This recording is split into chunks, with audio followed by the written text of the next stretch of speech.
Hello bachcho, let's see this question. The question says a proton goes undeflected in a cross electric and magnetic field.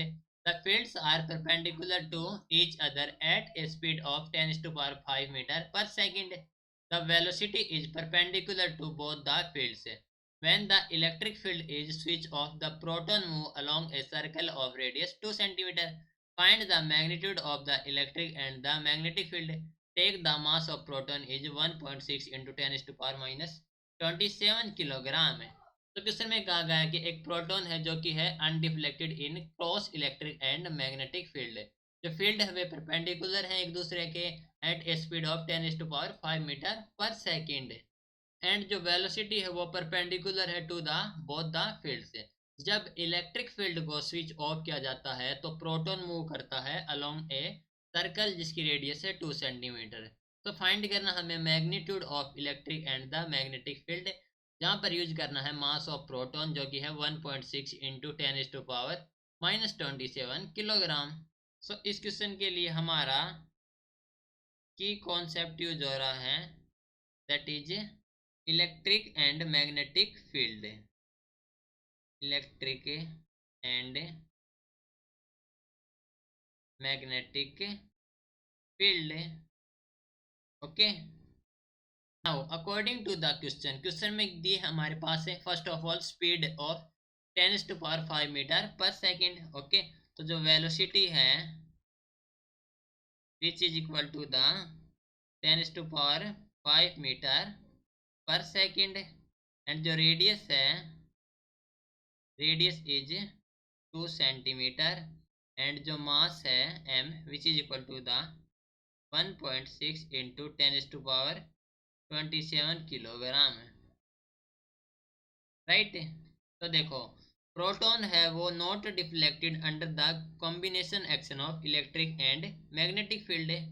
तो जो force apply होगा by the field वो equal हो जाएगा और opposite हो जाएगा।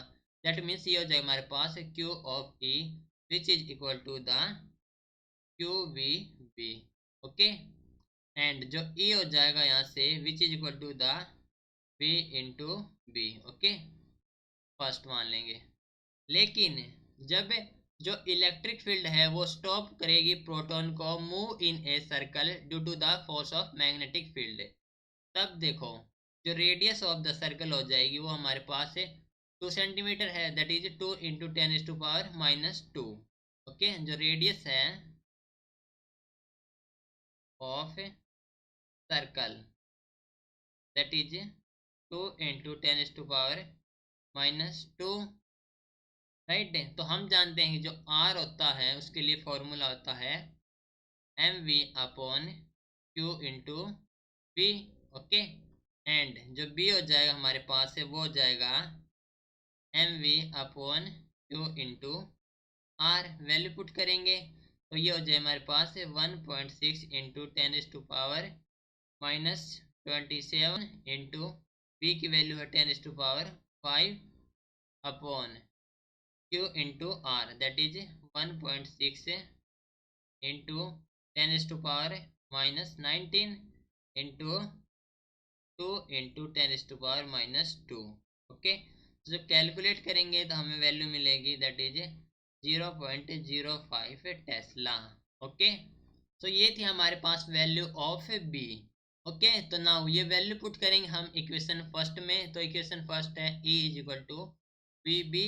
तो वैल्यू पुट करेंगे तो V की वैल्यू और B की वैल्यू, तो हेयर V की वैल्यू हमारे पास 10 is to power 5 इंटू ये हो जाएगा 0.05 that is equal to the 0.5 into 10 is to power 4 newton पर coulomb. Okay, that is the value of electric field. Right, this is your final answer. Hope you understood it well. Best of luck.